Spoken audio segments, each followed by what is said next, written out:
पीछे से तो आवाज ही नहीं आई। मतलब भोजन किसने किया, जरा हाथ उठाओ। मिला ही नहीं, भोजन नहीं हुआ अभी।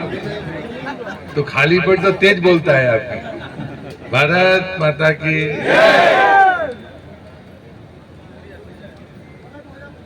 आज भारतीय जनता पार्टी हो या राष्ट्रवादी विचार, इन्हें मानने वालों के लिए आज बेहद महत्वपूर्ण दिन है। जनसंघ के पहले अध्यक्ष और जवाहरलाल नेहरू की मनोनीत सरकार के योजना मंत्री, जिनने 32 साल में देश के सबसे बड़े विश्वविद्यालय के कुलपति का भी भार पूरा किया, ऐसे विद्वान, बेहद साहसी, दूरदर्शी डॉक्टर श्यामा प्रसाद मुखर्जी का आज बलिदान दिवस है। उनका बलिदान जम्मू कश्मीर में हुआ था और मैंने स्वर्गीय अटल बिहारी वाजपेयी जी के मुंह से उनकी कहानी सुनी है। मैंने उनको देखा तो नहीं, लेकिन मैं उनके कलकत्ता के निवास पर गया हूं 3 बार। ऐसे डॉक्टर श्यामा प्रसाद मुखर्जी के चरणों में पहले मैं नमन करता हूं और उसके बाद अपनी बात शुरू करता हूं। जिले के अध्यक्ष मेरे अनुज सम्मानीय दीपक टंडन जी, वरिष्ठ और लोकप्रिय विधायक सम्मानीय प्रणय पांडे जी, जिला पंचायत की अध्यक्षा श्रीमती सुनीता मेहरा जी, पार्टी के वरिष्ठ नेता सम्मानीय शंकर महतो जी, जनपद के हमारे अध्यक्ष लाल कमल बंसल जी, हमारे जनपद अध्यक्ष रीठी अर्पित अवस्थी जी, वहां तुम्हारे को स्वागत नहीं किया, इसलिए मैं नाम ले रहा हूँ, वहां स्वागत नहीं करने दिया था इसलिए। श्रीमती सोनम चौधरी जी, जनपद उपाध्यक्ष बहुरीबंद, प्रकाश साहू जी, जनपद उपाध्यक्ष रीठी, हमारे 6वें मंडल के जिला युवा मोर्चे के अध्यक्ष मेरे अनुज, परिषद के समय से मेरे बहुत ही प्रिय और परिचित सम्मानीय मृदुल जी, इनके लिए तो ताली बजा दिया, जिले का अध्यक्ष है। हमारे मंडल के अध्यक्ष लोकेश व्यवहार जी, कमलेश सेन जी, सतीश भरत नायक जी, दीपू शुक्ला जी, अमित पुरी गोस्वामी जी, खड़े हो रहे हो कि नहीं? न पता चला है ही नहीं। मयंक कंदेली जी, अन्य हमारे वरिष्ठ नेता संदीपन पाठक जी, रवि पांडे जी, विनय साठी जी, कमलेश गुप्ता जी, माधव पटेल जी, ललन ठाकुर जी, चंदन पटेल जी और राजा मोर जी, मतलब बहुतों के तो नाम मैं जानता हूँ, क्षमा चाह रहा हूँ समय की मर्यादा के कारण। यहाँ पर उपस्थित जो उम्र में मुझसे बड़े हैं और मातृशक्ति को मैं दोनों हाथ जोड़कर प्रणाम करता हूँ। नौजवान मित्रों को नमस्कार, पत्रकार मित्रों को सबसे पहले तो एक मांग प्रणय जी ने की है और मैंने याद किया कि शायद उस स्थान पर मैं गया हूँ, तो मैंने कहा वही तो नहीं है जो तालाब, उसके नीचे बोले हाँ, जिला पंचायत शिव यहाँ पर होंगे। बजट में उसकी फेंसिंग से लेकर जो व्यवस्थाएं बननी है उसका निश्चित रूप से हम वचन पूरा करेंगे। गौशाला बने और हम ईमानदारी से काम करें। मित्रों, आज के दिन पार्टी ने एक बात तय की, एक पौधा मां के नाम। मां मतलब धरती मां। ये हमारे राष्ट्रीय अध्यक्ष ने भी घोषणा की और 5 तारीख से मध्य प्रदेश सरकार ने अभियान चलाया था। जो 16 तक पूरा होना था उसको 30 तक बढ़ाया गया, लेकिन 5 तारीख को आचार संहिता थी, हम सरकारी अमले को उपयोग नहीं कर सकते थे। तो मैंने तय किया कि मैं नदियों के उद्गम पर जाऊंगा। वैसे बहोरी बंद के लोगों को गर्व होगा कि जब मैं यहाँ पर नशा मुक्ति का काम करने आया था तो कैन के उद्गम पर मैं गया था और साथ में बहुत सारे लोगों ने गाकर भी हमारे साथ खाई थी। आज उसमें से कुछ लोग वहां पर थे। तो नदियों के उद्गम पर जाकर देखना, तब भी मैंने अपना दुख व्यक्त किया था कि एक भी पौधा नहीं, खेतों के बीच में सूखा कैन नदी का उद्गम था। आज मैं 32वें स्थान पर गया हूं, 27 स्थान पर गया हूं। जाना पाऊ में 7 नदियों का उद्गम है। जहां पर भगवान परशुराम का जन्म स्थली है, वहां से 7.5 नदियां निकली एक ही जगह से, एक पहाड़ से। तो ऐसे में 32 नदियों के उद्गम पर होकर आया हूं और मैं आपसे ये प्रार्थना भी करने आया हूं कि नदियों के उद्गम पर भ्रमण करने से जो मुझे जीवन में सीखने और समझने का मौका मिला है, चिंतन करने का जो अवसर हुआ है, कई बार उसमें मैं दुखी भी हुआ कि जब मैं उद्गमों पे जाता हूं तो मुझे एक बूंद कई जगह पर नहीं मिली। लेकिन मैंने देखा सिवनी जिले में एक ही पहाड़ से 6 किलोमीटर के भीतर 6 नदियों का उद्गम। मैं 2 पर ही गया। एक वैनगंगा है जो मध्य प्रदेश, महाराष्ट्र, आंध्र और तेलंगाना को पानी देते हुए गोदावरी में जाकर दूसरी अबाउंड खड़ी। महाराष्ट्र में वो परियोजनाओं की चरम सीमा पर पानी भी देती है, बिजली भी देती है। वहां पर जाकर जब मैंने देखा तो वहां जरूर मुझे धार दिखी और इसलिए मुझे लगता है कि वैनगंगा के कुंड में पानी है, लेकिन कहीं ना कहीं पानी धार के साथ बहता हुआ अगर मुझे कहीं दिखा तो वो सिर्फ बाउंड थड़ी के उद्गम पर दिखा है, बाकी जगह पर मुझे धार नहीं दिखी। लेकिन मैंने सुधार में देखा, भले वो सांप के समान पतली सी धार गिर रही, लेकिन इस गर्मी में भी वो स्रोत मुझे जाली दिखा। सनेर एक नदी है जो नरसिंहपुर और जबलपुर की सीमा को तय करती है, 12मासी नदी है, पहाड़ी नदी है। शेर में एक बूंद पानी नहीं। शेर इतनी बड़ी नदी है जो नर्मदा में जाकर करेली के आगे नरसिंहपुर जिले में मिलती है। 1 किलोमीटर में 5 नदियां मिलती है, लेकिन एक बूंद पानी नहीं है आज उसमें। नर्मदा से मिलते समय एक बूंद पानी नहीं।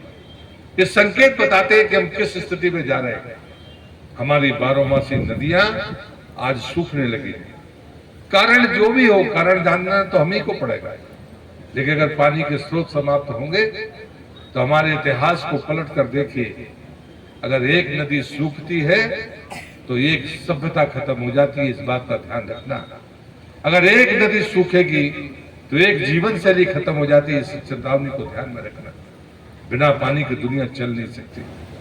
और इससे मुझे लगता है कि ऐसा नहीं कि दुनिया में कोई काम नहीं हो सकता। आज का दिन तो इसलिए मैंने कहा कि हमारे लिए महत्वपूर्ण दिन है।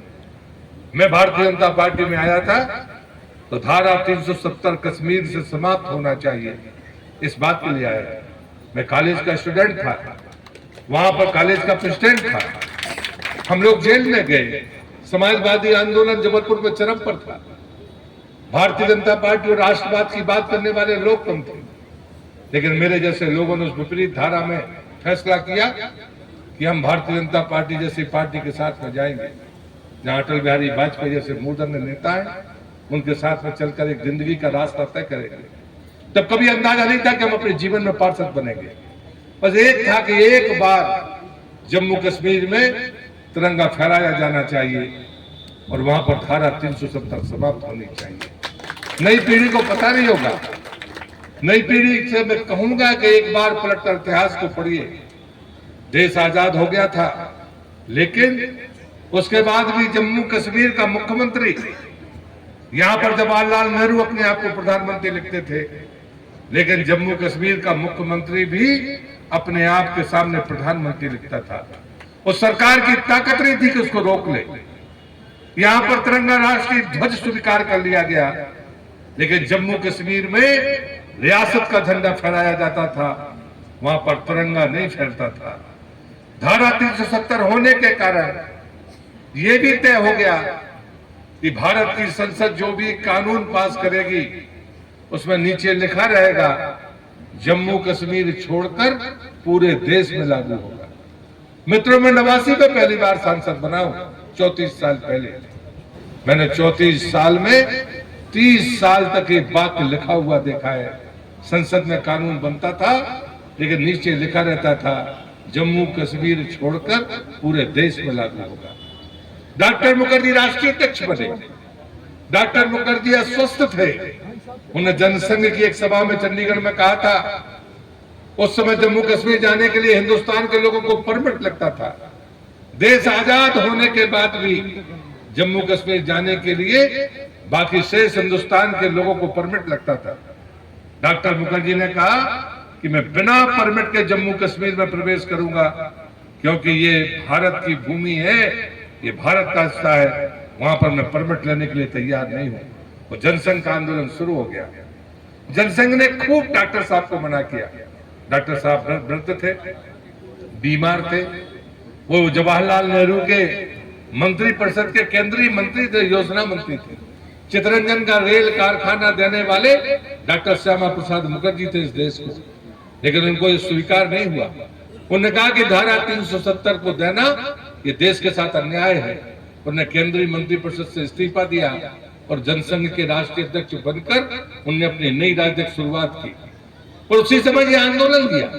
जनसंघ के सारे नेताओं ने कहा आपका स्वास्थ्य ठीक नहीं है, आप इसको मत लीजिए, इस फैसले को मत करिए। एक और बात मैं जरूर कहना चाहता हूं आज पार्टी के लोगों से, अनुशासन किसे कहते हैं कि डॉक्टर मुखर्जी से सीखना होगा। डॉक्टर मुखर्जी ने भावावेग में, जैसे एक सभा चल रही है और उन्होंने कह दिया कि मैं बिना परमिट के जम्मू कश्मीर जाऊंगा, लेकिन उन्होंने जनसंघ की राष्ट्रीय कार्यकारिणी में अनुमति नहीं ली थी। तो लौट कर आकर राष्ट्रीय अध्यक्ष होने के बावजूद उन्हें जनसंघ की राष्ट्रीय अध्यक्ष से राष्ट्रीय कार्य समिति में जाकर पहले क्षमा मांगी और फिर उन्होंने आवेदन किया, निवेदन किया कि मैं जनसंघ का राष्ट्रीय अध्यक्ष हूं, लेकिन मैंने आपसे सहमति के बगैर एक फैसला ले लिया है, तो मैं हाथ जोड़कर प्रार्थना करता हूं कि मेरे फैसले का मान रखिए और मुझे जम्मू कश्मीर जाने की इजाजत दीजिए। पार्टी का राष्ट्रीय अध्यक्ष अपनी ही कार्य समिति में हाथ जोड़कर कहता है कि मैंने आपसे बगैर पूछे कोई फैसला ले लिया था, लेकिन आपका अनुमोदन हमें चाहिए और आप हमें अनुमोदन दीजिए। इतना बड़ा आदमी, जनसंघ ने कहा आप अस्वस्थ हैं। मैंने अटल बिहारी वाजपेयी के मुंह से भाषण सुना है। अटल जी को कहा गया, अटल जी उस समय जवान थे, उन्होंने कहा कि आपको डॉक्टर मुखर्जी के साथ जाना है, उनकी दवाइयों की चिंता करना है, उनके आराम की चिंता करना है। अटल बिहारी वाजपेयी जी कहते हैं कि हम लोग दोनों पैदल चलते हुए 37 किलोमीटर जम्मू कश्मीर में चले गए, हमको किसी ने रोका नहीं। जब 37 किलोमीटर निकल गए तो हमने कहा कि बिना परमिट के तो हम प्रवेश पा गए। डॉक्टर मुखर्जी को कोई संदेह हुआ। डॉक्टर मुखर्जी ने अटल बिहारी वाजपेयी से कहा जाओ देश में जाकर लौट कर जाओ और हिंदुस्तान के लोगों को बताओ कि डॉक्टर मुखर्जी ने बिना परमिट और वीजा के जम्मू कश्मीर में प्रवेश कर लिया है। लेकिन अटल बिहारी वाजपेयी ने उनका आदेश नहीं माना। उन्होंने कहा कि पार्टी ने तय किया कि हम आपका साथ न छोड़ें, आप बीमार हैं, हम आपका साथ नहीं छोड़ेंगे। तब डॉक्टर मुखर्जी ने कहा मैं जनसंघ का राष्ट्रीय अध्यक्ष तुम्हें आदेश देता हूं कि तुम जाओ और हिंदुस्तान की जनता को बताओ। ये नैतिक मूल्य भी उस घटना से जुड़ते हैं। हम सबका दुर्भाग्य था कि डॉक्टर मुखर्जी की गिरफ्तारी हुई और वो एक गेस्ट हाउस में संदिग्ध अवस्था में मरे हुए पाए गए। आज तक उनकी मौत का पता नहीं चला। और इसलिए भारतीय जनसंघ हो, भारतीय जनता पार्टी हो, राष्ट्रवाद का मानने वाला कोई भी हिंदुस्तान का व्यक्ति आज के दिन बलिदान दिवस मानता है। और हम मानते हैं कि देश की आजादी के बाद भारत को की एकता और अखंडता के लिए जो पहला बलिदान हुआ है वो डॉक्टर श्यामा प्रसाद मुखर्जी का था। और वो दिन था आज का ही दिन 23 जून 1953। मित्रों, लेकिन उनकी शहादत ने एक बड़ा काम किया। वहां का मुख्यमंत्री गिरफ्तार हुआ, उसे जेल में जाना पड़ा और उसके बाद जम्मू कश्मीर का कोई मुख्यमंत्री अपने आप को प्रधानमंत्री नहीं लिख सका। वहां पर रियासत का झंडा फहरता था, तिरंगा नहीं फहरता था। उसी बलिदान के कारण वहां पर तिरंगा फहराया जाने लगा। लेकिन एक बात रह गई, धारा 370 नहीं हटी। मैं अब गर्व करता हूं भारतीय जनता पार्टी की इस परंपरा को कि हमने 70 साल इंतजार किया डॉक्टर मुखर्जी को श्रद्धांजलि देने के लिए।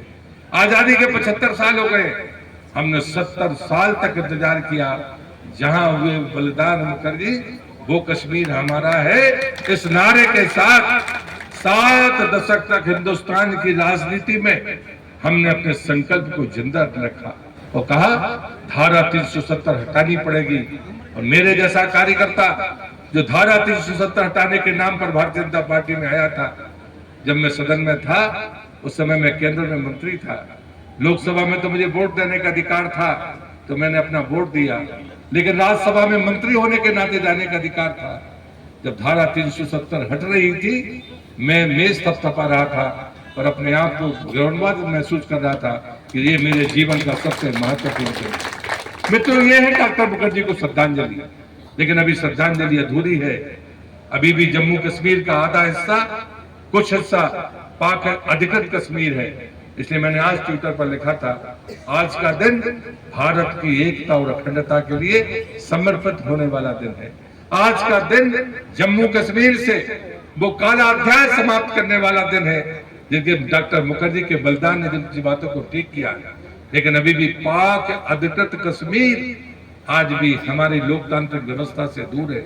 अभी भी हम पाक अधिकृत कश्मीर के लिए जम्मू कश्मीर में 16 विधानसभाएं खाली रखते हैं, 3 लोकसभा खाली रखते हैं। संविधान की जो व्यवस्था है उसमें अभी वो रिक्त स्थान हम हमेशा रखते हैं कि वहां पर जब चुनाव होंगे तो वहां का विधायक आएगा और जम्मू कश्मीर की हमारी विधानसभा में बैठेगा और भारत की संसद में बैठेगा। ये अभी हो नहीं पाया। आज के दिन अगर संकल्प लेना है तो संकल्प लो कि पाक अधिकृत कश्मीर भारत का हिस्सा जब बन जाएगा तब हम डॉक्टर मुखर्जी को पूरी श्रद्धांजलि मानेंगे। तब तक ये लड़ाई जारी रहेगी। और मुझे लगता है कि आज का दिन इस बात के लिए महत्वपूर्ण है। पार्टी ने अगर तय किया एक वृक्ष एक व्यक्ति को लगाना चाहिए तो वही प्रार्थना मैं आपसे करने के लिए आया हूँ। 100 मत लगाइए, 50 मत लगाइए, 10 मत लगाइए, एक पौधा लगाइए, लेकिन उसके जीने की गारंटी दीजिए।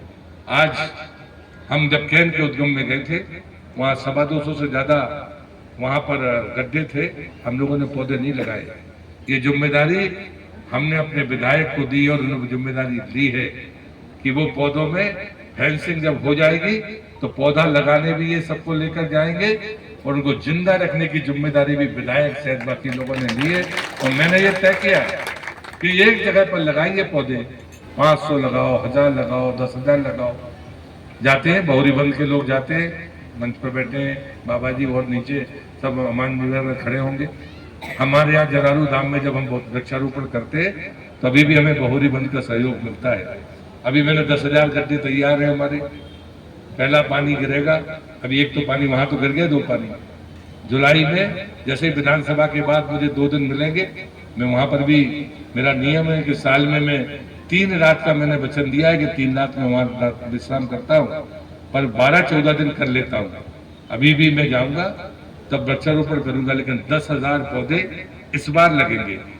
लेकिन मैं गर्व के साथ कहता हूँ और आपसे भी प्रार्थना करता हूँ, यदि आपका संकल्प मजबूत हो, नियत ठीक हो, तो पत्थर पे भी पौधे पैदा हो सकते हैं। ये देखना है तो वहां जाकर देखा जा सकता है। और मैं नहीं रहता हूं वहां, जो लोग रहते हैं उनको देखकर आपको लगेगा कि नहीं, चीजें हो सकती है। गौ माता का रहना, उस गोबर से हमने 8 एकड़ जमीन बना ली है। पहले तो वहां कुछ था नहीं। जब मैं पहले दिन गया था तो इतने बड़े मुझे 2 नीम के झाड़ मिले थे। आज वो बढ़ गए हो गए, मैंने उनको चबूतरा बनवा दिया है। मैंने कहा था जब मैं इस धरती पर आया था तो मुझे 2 पौधे मिले थे, बाकी जितने पौधे वहां लगे हैं वो हमने और हमारे सहयोगियों ने लगाए हैं। हमने 5वें साल में कटहल का फल खाया है। गौ माता को समाधि दी, उसके ऊपर पौधा लगाया।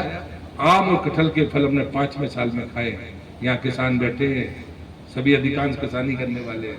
5 साल में कोई कटहल का फल खाता है, लेकिन ये सामने, क्योंकि उसको 8 साल ही हुए। हमने 17 सितंबर प्रधानमंत्री के जन्मदिन पर 2016 में वो अभियान शुरू किया था और 2017 में पहली बार वृक्षारोपण किया था। इसलिए हिसाब जस का तस है, पौधे वहां थे नहीं, ये सबको पता है। लेकिन मित्रों, ये चमत्कार नहीं है, ये सद्भावना से किया गया प्रयास है जो परवान चढ़ाए।